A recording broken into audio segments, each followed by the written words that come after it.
Hello, everyone. So, my name is Natalie, and this is TJ. And I thought it would be really interesting to kind of follow along. We're working with a dog. He's almost a year. In a couple weeks, he'll be a year. And the thing with him is, and this is something that we see, or I see very typically as a trainer, is we try to encourage a certain way to raise puppies, and then we get kind of these awkward adults. So I will probably make an introductory video at some point, but he's very unique in the sense that, I love his genetics. That I actually, if you follow me on social media, especially TikTok, you have seen his sister PC, who is a protection dog. Hopefully sport. We're hoping for PSA prospect. So this is actually her full brother, and so he didn't really have a very stereotypical upbringing. Plans kind of fell through. There was really good intentions, but he kind of ended up being on the back burner, and he ended up going to a friend of mine who was a trainer, always wanted a Malinois, and there's a lot of gaps in his education that she apparently wasn't able to fill, and that's a whole story. Like I said, I'll be more than happy to share the whole entire story at some point. But I thought it would be really interesting because what we see a lot of as trainers is we see a lot of dogs that haven't really had that experience, and we're kind of getting into adulthood. And so it's kind of like we're dealing with puppy brains and adult bodies. So it's kind of like having a man-child. Like, he's not where he should be because he's still processing things as a puppy. And the problem is, because of that, moving on to things where he should be as an adult is a little bit more of a challenge. So we've already spent a couple of weeks together trying to teach him just basic life skills. He's had a really hard time being in the crate without potting in it. He is definitely a wall painter with his fecal matter. And don't touch it. Good boy. So we've had some issues with that. We've been working on potty training, that kind of thing. So for right now, I'm not going to discourage this. You see him kind of reaching up and kind of wrapping himself around me.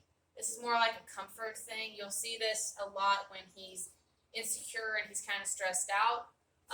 This is a normal thing that I think most puppies do, especially when you're dealing with a very intelligent breed like a Malinois. They want to be able to make eye contact and be able to kind of feel that security. So right now, because I don't think he's really had a chance to go through those puppy phases, I'm not going to discourage that. But what I want to do with this series is try to do like real life, real time training sessions. So you're not going to see anything edited. You're not going to see anything spliced. This is just what a training session is going to look like. So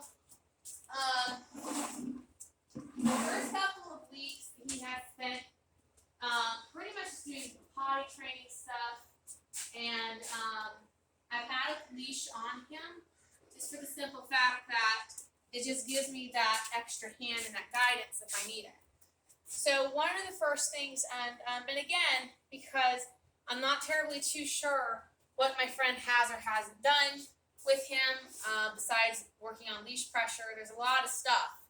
So one of the first things that I started doing with him, which is not typical, you can use a clicker, you can use an external vocal marker. I say yes.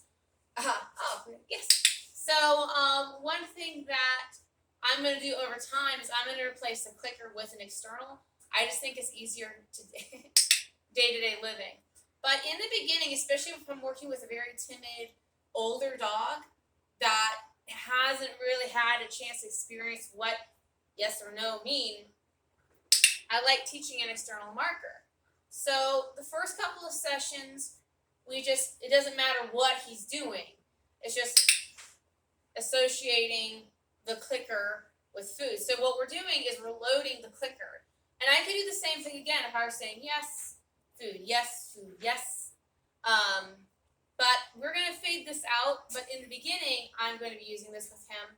And if we come across any complex skills, then I'm going to go back to utilizing this. So what we've been doing is working on him offering some kind of behavior, like a sit.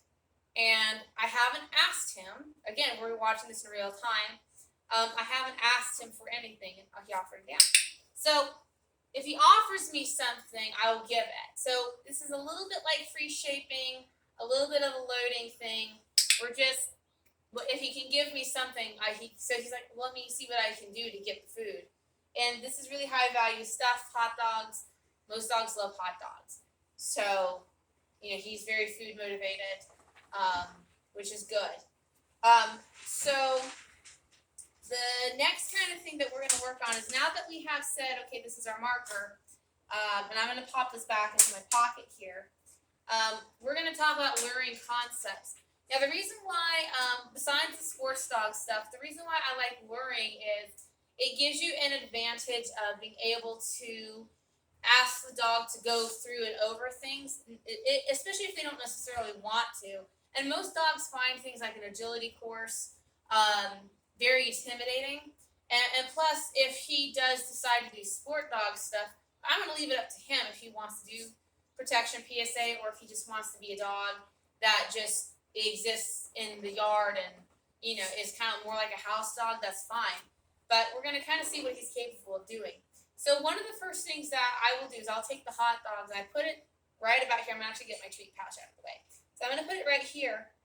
And yes. So I might not have the clicker, but I can click with my mouth. Okay. So I'm going to get back over here into my pocket, my treat pouch. And so what I'm going to do is start doing is I'm actually going to start walking away, and I'm going to let him start following. So when he gets too close, I'm not necessarily going to reward this with an external marker. You see how he kind of wandered away? So I'm going to actually back up, and I'm actually going to make him chase me. But the idea is for him to be engaged in the game. So the game right now is, this is not threatening, right? It's not like I'm putting him on either side. He just has to move with me to get the food. So the last couple of sessions, we started off really small. Like if you're starting off with your dog, you might want to start off like right here, and then take a couple steps and mark, and then, have this. So this is pretty much your basic learning. And so now what we're going to do is we're going to kind of start being a little bit more advanced with our luring marker, or just our luring, not necessarily our luring marker. We're going to wait for him to scratch. Remember, real time is a little different. Intermission. We need to put some music in that. All right, so because now we're doing luring, is I'm going to have him follow my hand. And now I'm taking my hand away. And you can probably do this in the first session. I would plan it so it's the last couple. So this is like our third or fourth time really doing any kind of learning, okay? So I didn't think to start recording until a little bit later. So the idea is for him to follow the hands. There you go. So now what I'm going to do is I'm going to make this a little more complicated, if I can. Okay. So I'm actually going to kind of take him. What I want to start introducing is the ideal heel position, because if you're teaching luring, why not go ahead and teach that? So I'm going to kind of point him on this side to kind of show you. So I'm going to take him, and I'm going to lure him, and I'm going to kind of lean back in kind of like a teardrop motion and bring my hand here and reward him instantly. Do it again on this side. You see I'm twisting, and I'm bringing him over, and I have my hand here. So the moment it doesn't matter to me right now if he's aligned or not, but the fact he's stopping with my hand stopping, and he's allowing himself to be, you see how he's hesitating here? So I might have to go, good boy, so I might have to go back and try to encourage that a little bit more. But this is pressure, and a lot of people don't think about this as being, good boy, yes. So they don't think about that as pressure, but to a dog that doesn't know any better, that's a lot of pressure. So you see how he's kind of giving me the koala hug of death here? I'm going to kind of drop him. I'm not going to discourage that right now, but at some point. So that's really, really good. And so you can see, so the next step would probably be taking him and leaning back and then bringing him forward with my foot here, or morting. And then what I'm doing is I'm putting it right in the crook of my hand. So if you can see, it's right there. So I'm going to bring it over here. I'm going to lure him. I'm going to step back. He's like, what in the hell is going on? Here you go. Step forward. There. So at some point, what we're going to want him to do is actually try to put him in that position on his own. But that's going to take a while if it comes to fruition. So the next thing that we're going to kind of talk about is we've been talking about our clicker and external marker that's going to predict a reward, right? So what we're going to do now is I'm actually taking it back out, but we're going to do something a little different. So I want to introduce the concept of no.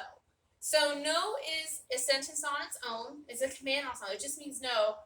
Stop what you're doing and do something else. Which obviously when you have a dog who has had the life or the lack of life experience that he has, which most adult dogs do, unfortunately, they're not going to know what no is. And if they've heard no, it doesn't mean anything to them. So this is one of the ways that I like teaching the concept to, especially older dogs, but I love teaching this to all puppies. But this works really great with some older dogs. So what I like to do is I take a piece of food. So this is hot dog. This is the same stuff he's been having, right? And I'm going to put it on the ground. And I'm going to actually step in front of it. He's going to sniff. He's going to sniff.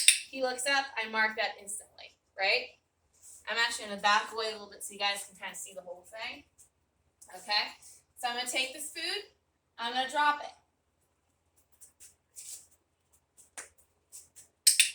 So you notice I'm not saying no right now, right? That's not what we're doing.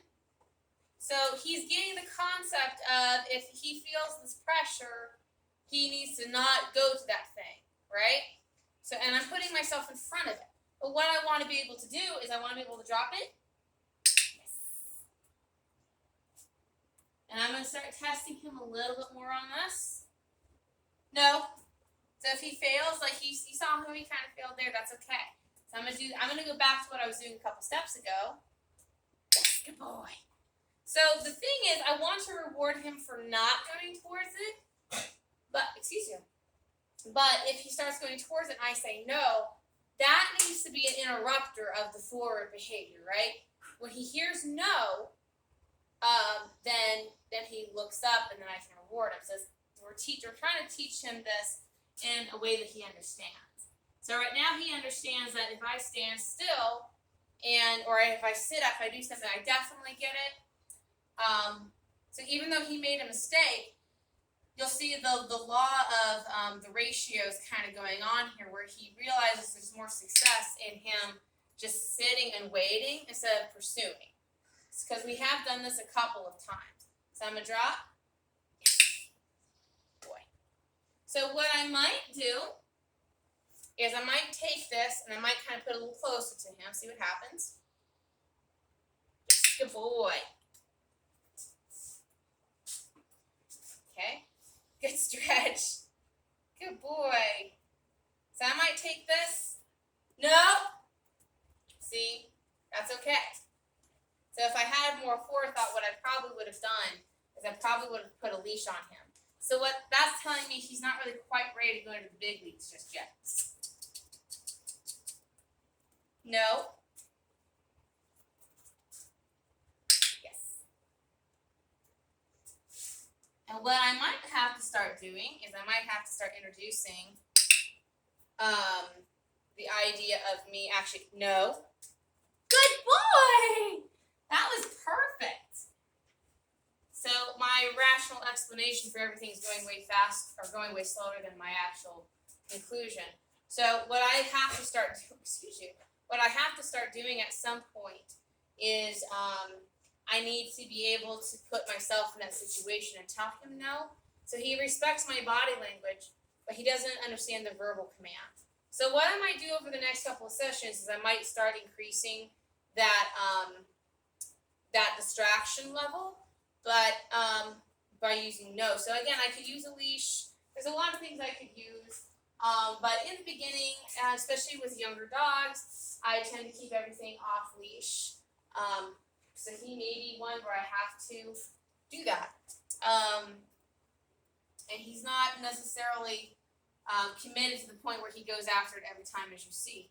So he does have an understanding that, yeah, so if I sit back, I'm definitely going to get food. But if it runs away and it moves, she throws it, I want to go after that. So how do I teach my dog to not? So that's a part of recall, but it's a part of teaching no, too. So I'm going to do that again. No. Good boy. So you kind of saw him. I'm sure, I don't know if it's in that. You can see that really well or not, but he saw it drop, and he decided to go over, kind of break what he was doing, and go over to it. All right, so I'm going to get something for him really quick. That'll be the last thing that we do with him. Okay, so one concept that I'm trying to introduce to him is being able to play, because he has never been taught how to play with toys. And he actually is kind of a little bit of a higher drive. It'd be great to have, even if he never does bite work, to have some kind of outlet for him. So he plays with the other dogs, and if they have something, he does tug. So I think this would be a very interesting concept. Good boy! So this is how we're going to build this. So you see how he's taking it? I'm going to let him take it and kind of win. So I'm not going to ask a lot this particular session. I just want him to try to pick it up. Good boy. Good boy. Good boy. Because what we want to build is confidence that, yeah, this is definitely something we want him to do. But if I were to take it and kind of drag it, good boy. There you go. I just want him to win a little bit. I want him to try. So see how he's taking it? He's a little bit more invested in it now. He's like, well, I want it, so I'm going to try scooting it a little bit. See if we can't instigate a little bit of that tug response. So he's like, wait a minute. You see that? He's like, wait a minute. I thought I had it. Good boy. So I'm going to give it up and let him win. So introducing toys, especially to a dog that's not 100% sure what to do with it, is about letting him win. People really get a little overbearing with this. Good boy. They get a little overbearing with introducing toys like fetch, because they want the dog to chase it multiple times, get tired, and then bring it back, do it again. And I see people do it with tugs too, where they get the dog burnt out from tugging, and it's not fun for the dog anymore. So you want to build that. And having a flirt pole is an indirect way of doing that, because the dog can choose whether or not, it's not necessarily directed to me, it's not attached to me necessarily. There's a third object here between us that he has to take care of. So you see here, he's a little bit more invested. He's like, hey. So if he's tugging, I'm going to give it.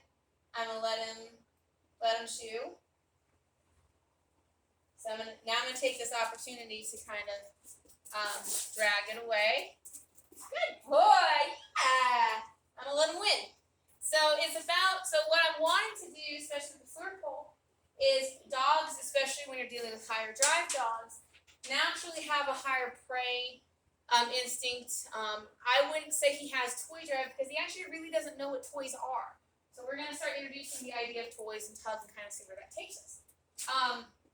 But he doesn't know what they are. So I'm going to really count on that natural instinct of that prey drive, of him chasing and catching. All dogs have it.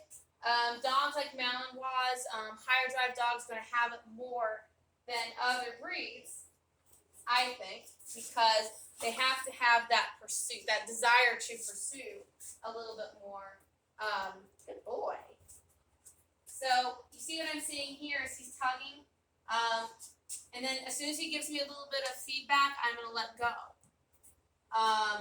because I want him to win. I want to build up the hope that yes, he can win. And I want him to get to the point where he's just enjoying tugging. But it's going to take a while to get there because he's an almost 1-year-old dog that's never played with toys. You know, that's never been formally trained how to go on tugs or anything like that. So this is puppy stuff, what we're doing essentially. But we have to remember that just because he's older doesn't mean that we're going to get everything that we want really quickly. And some might argue, especially in the sport dog circles, that you want to have this more naturally in a dog that you want for protection or sports, and that's probably true. But you know, if they don't know how to do something, like why would you hold that against them? You see how he's fighting there? So I'm not even worried about right now. Like I'm just worried about him getting the mouth on it and trying to pursue it and enjoying that. I'm not even worried about him having a full bite or anything right now. That's the farthest thing that should be from anybody's mind. And even if you don't have a dog you want to do sports with, the thing to remember is if you can have a dog that's semi-toy driven, it's going to make training, a little bit easier. And if you take your dog to a professional trainer, they're going to love you for it. And it's just the more rewards you can have in your back pocket for your dog, whether or not it's a secondary or primary type of reward, the more things that you've got in your pocket that can help you and your dog. So even if he decides, hey, you know what? Oh no, it's gonna fall off the boy. Even though he might decide, and I'm gonna let him win that one because he handled that really well. Even if he doesn't do anything with his life besides be a pet type dog. Good boy! Yes, get it. Yes, he got it. Oh, he almost got it. Good boy. Now I'm gonna win. He's gonna win, and I'm gonna drop it. That's where we're gonna stop. That's about 20 minutes. So the session should have been a little bit shorter, but then I was talking too. So we're gonna let him win a little bit and enjoy it, and we'll probably come back in the next week or so and kind of see where we stand as far as moving forward.